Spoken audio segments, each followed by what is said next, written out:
നമസ്കാരം. ഇന്നലെ ഒരു എക്സിബിഷൻ ഉണ്ടായിരുന്നുന്ന് ഞാൻ ഇതിനകത്ത് അപ്ലോഡ് ചെയ്തിട്ടുണ്ടായിരുന്നല്ലോ. നമ്മുടെ ഫോ ഇതിനകത്ത് എജെ ഹാൾ കല്ലൂരായിരുന്നു. ഞാൻ പ്രതീക്ഷിച്ച പോലെ വലിയ സെയിലൊന്നും എനിക്ക് വന്നില്ല. ആൾക്കാരൊക്കെ വരുന്നുണ്ടായിരുന്നു. ബട്ട് എനിക്ക് എന്തോ വലിയ കാര്യമായിട്ട് സെയിലൊന്നും വന്നില്ല.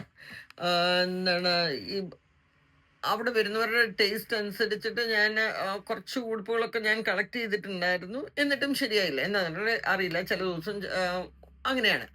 അപ്പൊ ഇന്നലെ തിരിച്ചു വന്നപ്പോൾ ഞാൻ നല്ല ഡള്ളായിട്ടാണ് വന്നത്. എന്റെ ദൈവമേ, ഇത്രയും അവരുടെ ആ ഒരു ടേസ്റ്റിൽ ഞാൻ എടുത്തിട്ടും എന്തുകൊണ്ട് അത് ക്ലിയർ ആയില്ല എന്നൊക്കെ ഒരു ചിന്തയായിരുന്നു. പക്ഷെ ഇന്ന് വറീഡ് ആയിട്ട് വന്നെങ്കിലും ഇന്ന് രാവിലെ ഞാൻ എണീറ്റപ്പോൾ ഭയങ്കര പോസിറ്റീവായിട്ടാണ് എണീറ്റിരിക്കുന്നത്. ഒത്തിരി ഒത്തിരി ഒത്തിരി ഒത്തിരി ചിന്തകൾ എൻ്റെ മനസ്സിൽ കൂടി ഇങ്ങനെ വന്നുകൊണ്ടിരിക്കുന്നു. സോ ഞാൻ കുറേ കാര്യങ്ങൾ നേരത്തെ ഒരു വീഡിയോ ഷെയർ ചെയ്തു. ഇത് സെക്കൻഡ് വൺ, അടുത്തത് പറയാണ്. അപ്പൊ ഞാൻ അതിനകത്തൊരു ക്യാപ്ഷൻ ഒരെണ്ണം ഇടുന്നുണ്ട്. ഒരു ലോൺലിനെസ്സിനെ കുറിച്ച് ഒരു അഡ്വക്കേറ്റ് ഒരു മാഡം ഷെയർ ചെയ്തതിന്റെ ഒരു സ്ക്രീൻഷോട്ട് ഞാൻ ഇതിൻ്റെ കൂടെ ആഡ് ചെയ്യുന്നു. അതാണ് അടുത്ത ടോപ്പിക്കിന് എനിക്ക് പെട്ടെന്ന് വന്നത്. അത് വായിച്ചപ്പോഴാണ് ഇത് പറയണമെന്ന് തോന്നിയത് കേട്ടോ. ഒന്ന് വായിച്ചതാണ്. ഒരു പേപ്പർ ഇടുന്ന കുട്ടി എല്ലാ ദിവസവും വീടിന്റെ ഫ്രണ്ടിൽ വന്ന് ആ പേപ്പർ ബോക്സിന്റെ അകത്ത് നിന്നും ലെറ്റർ ഇട്ടുകൊണ്ടിരിക്കുകയായിരുന്നു. അപ്പൊ ആ വീട്ടിൽ ഒരു അപ്പച്ചൻ തന്നെയാണ് താമസിക്കുന്നത്. അപ്പം കുറച്ച് ദിവസം കഴിഞ്ഞപ്പോഴത്തേക്കും ആ ലെറ്റർ ബോക്സ് അവിടെ നിന്ന് റിമൂവ് ചെയ്തു.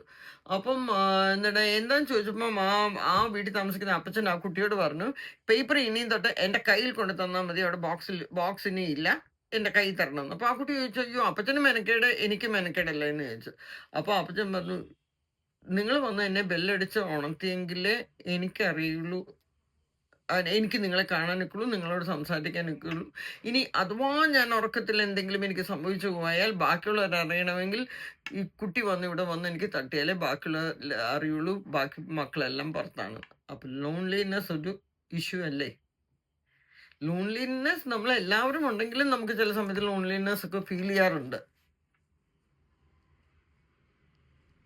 ഞാൻ ഈ ബിസിനസ് എന്ന് പറഞ്ഞ് ഇതിലേക്ക് തുടങ്ങിയത് തന്നെ നമ്മൾ ഇത്രയും ബാങ്കിലൊക്കെ വർക്ക് ചെയ്തുകൊണ്ടിരിക്കുമ്പോൾ ഒത്തിരി ആൾക്കാരെ കാണുന്നുണ്ടായിരുന്നു.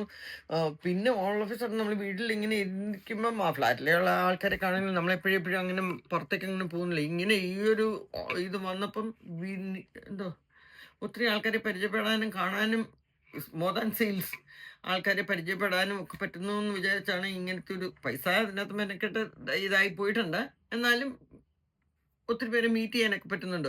ഇന്നലെ ആണെങ്കിൽ എനിക്ക് ഭയങ്കര സന്തോഷമായി. എൻ്റെ അവിടുത്തെ ഒരു വീഡിയോ ഇട്ടപ്പം ആ പുള്ളിക്കാരിയുടെ ഹസ്ബൻഡ് ഹോസ്പിറ്റലിലാണ്. പുള്ളിക്കാരി ആ വീഡിയോ കണ്ടിട്ട് ഓടി വന്നിട്ട് എൻ്റെ അടുത്ത് വന്നു കേട്ടോ, വീഡിയോ ഇങ്ങനെ ഡ്രസ്സൊക്കെ വാങ്ങിക്കാമെന്ന്. പക്ഷെ ആ ഒരു റേഞ്ചിലുള്ള ഡ്രസ്സ് അല്ലായിരുന്നു ഇന്നലെ എൻ്റെ കയ്യിലുണ്ടായിരുന്നത്. പക്ഷെ എനിക്ക് ഭയങ്കര സന്തോഷമായി. അവരത് കണ്ടുകൊണ്ട് ഓടി വന്നല്ലോ എന്ന്. ഒത്തിരി പേര്